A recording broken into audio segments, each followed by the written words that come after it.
Right, so we're going to go start looking at topic area 2. So this is 2.4 Boolean logic. Very simple, quite straightforward really, quite a small unit as well for you to think about. So we've got, first of all, different types of gates that you need to know. So we've got 3 that you are going to be needing in your exam. You've got the NOT gate, which is looking at the a triangle with a circle at the end, and then you've got your line coming off that for one input here, which is normally called A, and then some kind of output which is P. Sometimes it's Q. It all depends on what the exam board are looking for. You've also got an OR gate. The OR gate is a little bit rounded, and I always remember that as being like an O. So O is for OR. That's a little bit rounded. That takes in 2 inputs, usually used as A and B. And then you've got, again, P or Q is often used as a output. And then you've got your AND gate, and that looks like a D. So again, 2 inputs here, and A and B, and then you've got your P output there. The D is for AND, obviously, so again, something that you can try and remember it by. In an exam, really top tip for me as an examiner, I would write inside, when you draw it, what the gate is that you want to do. So, for instance, AND and OR, and then NOT just inside as well, just so that the examiner, even if they cannot see that you have done the OR gate, making sure, doubly sure that it is an OR gate.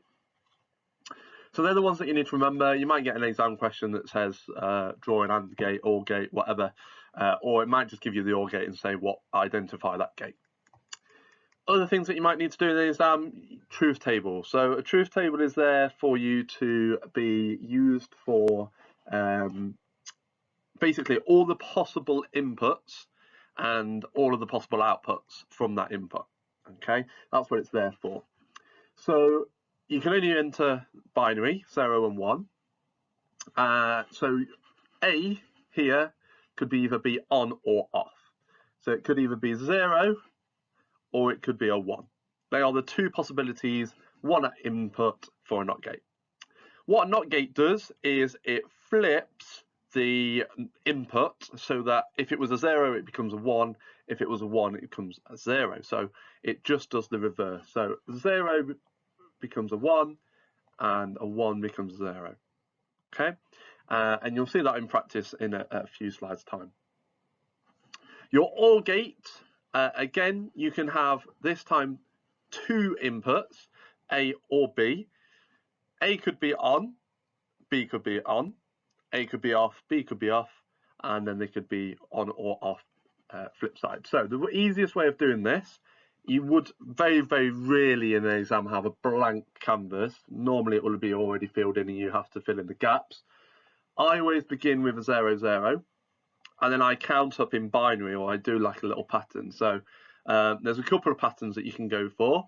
You can do A being off, off, on, and then B alternate, so on, off, on. I just count up in binary, so 0 start with, 1, 2, and 3. They're the 4 possibilities. So they are the ones that you need to remember. I highly doubt it will go anything above 2. It could go to a 3, A, B, and C, but I very, very doubt it. But essentially what you want to make sure is you've got all those possibilities. So 0, 0, 0, 1, 1, 0, 1, 1. In fact, it might get to C. Then you've got your P. So an OR gate is one or the other. So it has to either be on for A or on for B, or both of them. So 0 or 0 is 0 because neither of them are on. 0 or 1, well, we've got one of them, so that's a 1. 1 or 0, that's one of them, and 1 or 1 is 1 as well. So if one of them is on or the other is on, then, or both of them are on, we get a 1 as an output. You've then got on the right hand side the AND gate. AND gate, both of those inputs have to be on for you to get the value of a 1. So you've got 0, 0, 0, 1, 1, 0, and 1, 1. I don't think I'm drawing at this point, annoyingly, so I'll see if I can do it on here. 0, 1. Because I'm hiding that, aren't I? Which is really annoying. So we've got 0 and 0. So both of them have to be on, so that's off, so that's a 0. 0 and 1, again, we have to have both, so that's a 0. 1 and 0 is 0. 1 and 1, so we've got both of them, then we get a 1 at this point. They're the truth tables that you need to know and need to be able to use. I just would remember or being one or the other, and being both of them have to be on for it to work. So what I'm going to do now is, if I can find my mouse, there we go. I'm going to be able to go through an question just so that or a couple of exam questions actually, just so that we can see these working properly. So first of all, we're going to draw a logic diagram for a particular system. So this one's quite a nice one because it actually gives you what we're looking for, which is P equals A or B and C. You don't have to work that out. It's given to you, quite nice. 3 marks as well, helpful. I would personally do the brackets first, so B and C, and then work out the orbit. Now you can have a go yourself, pause me, or if you're really struggling, I will go through it and give you a bit of a helping hand. So if we do the B and C, the brackets first, I'm going to leave a bit of a gap because I'm one of those annoying people that I have to have A at the top, can't have A at the bottom, but each their own if you want to. So I'm going to do a B as an input here and a C as an input. And what do we want the B and C to be fed into? We want to feed it into an AND gate. So I'm going to draw B and C into an AND gate. Okay, I'm going to label it as well because I like to label it so that the exam board or examiner knows very quickly that is an AND gate, as dodgy as it looks. I am using a mouse and trackpad, so do bear with me on that one. And then I've got this OR A. So it's the output of this is going to be ORed with my A. So I'm going to have an A up here. And that's going to be fed into an OR gate. This is where you get a massive OR gate. Or, that's a really bad OR gate. I do apologise. Or, and then we've got that going into P. So we've got A, or B and C. If you can draw a better OR gate and make it look nicer than that, that'd be a lot better. In an exam, more than welcome to do it that way. I certainly would have done. 3 marks. You get a mark for an AND gate, you get a mark for having 2 inputs as an AND gate, and you get a mark for an OR gate. Next one we're going to look at is a little bit of a truth table, and it's asking us to complete it. So like I said earlier, we are asked to work through and fill in the gaps essentially to our truth table. So first of all, let's have a look at that circuit diagram. Again, if you want to pause me, you want to skip ahead of me, and you want to do it yourself, absolutely fine. I just thought it'd be helpful to do a walkthrough first of all. So we've got a NOT gate here, so I might even write on that in an exam as well. Don't be scared to write on things in the exam. And I've got an AND gate. Now they've confused things and they've put our P and our Q as our inputs. So we've got P and Q, so it starts off at 0, 0. Then we've got 1, 0. Well, let's finish that off. So we could have off and on, and we could have on and on. So that's already 1 mark, I would imagine, to get those. And then you've got our P. Well, we want to work out P being 0, so let's write that in. So we've got 0 in here. Sorry, no. Oh, I've done that wrong. Rub that out. We've got 0 coming in here, and Q is going to be a 1. 0, not. So the not of 0, well, that's going to feed out a 1, isn't it? And we've got this 1. So now that 1 gets fed into the AND, this one gets into the AND. So we've got 1 and 1. Well, what's 1 and 1? Both of them have to be on for an AND gate to be on, so we get an output of 1.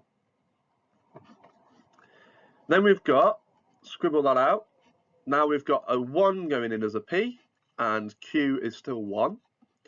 Scribble that one out.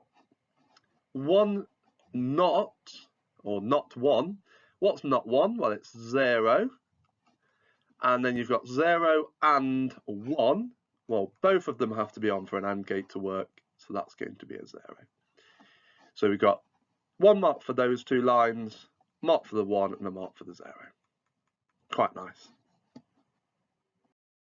Last exam walkthrough that I'm going to do is one of these questions, which seem to be getting more popular by the minute with the exam board. So I would imagine one of them will be coming up on your exam. Some are harder than this. I think you saw that in the 23 paper that you sat as your mock a few weeks ago.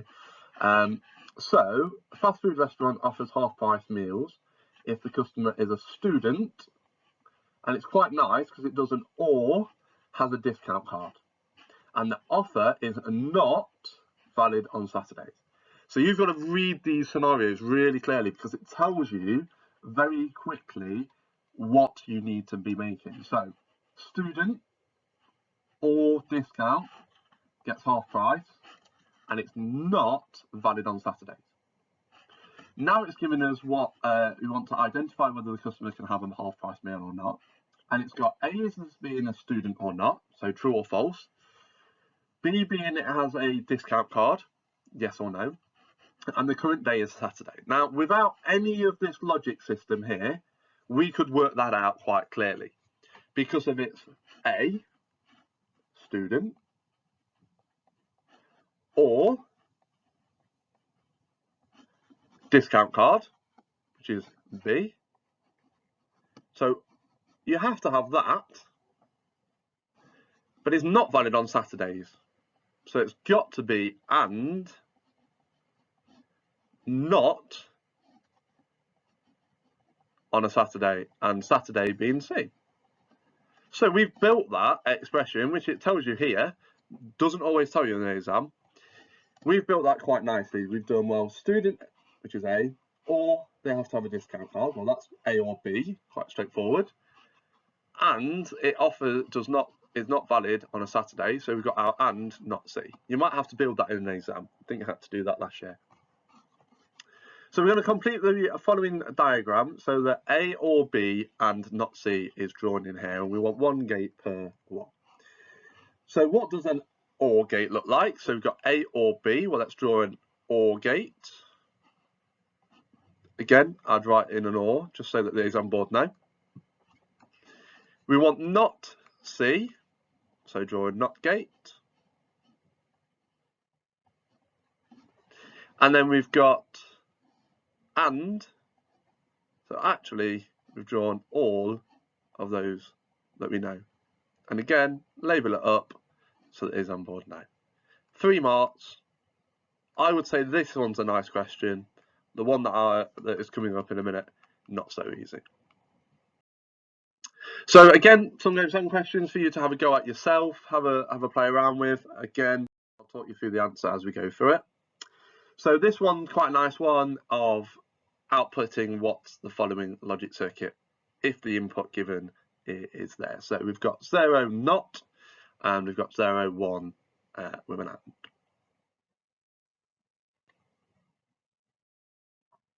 So we should have got 1 for the not 0, and you should have got a 0 for the 0 and 1. Hopefully that should be nice, too easy. Then we're asking to label up 2 diagrams of what the logic gate is, and then finish off the truth table, which is again, for 6 marks, I think quite nice.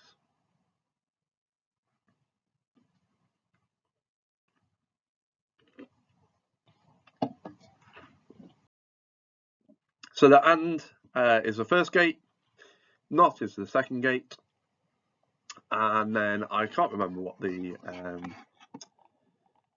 actual gate was. It was and notted. So 0 and 0 is 0, not 0 is 1.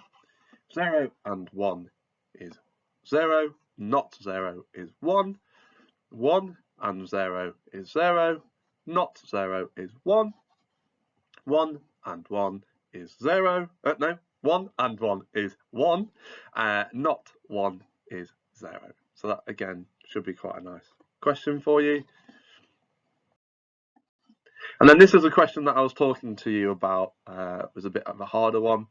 Have a read of it. I would probably pause the video, have a good read of it, try and build the logic gate. So what does the system look like in the logic gate? So they don't want P equals this, this, this, and this. They want you to draw it.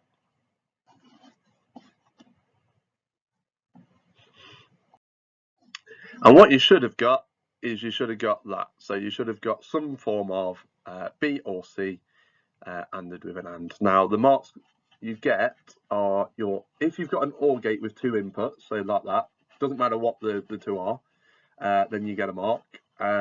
If you didn't get that, but you got an AND gate with 2 inputs, so it doesn't again matter what, then you get a mark. So you get a mark just for drawing with 2 inputs. And then if you get the second mark by making it like that.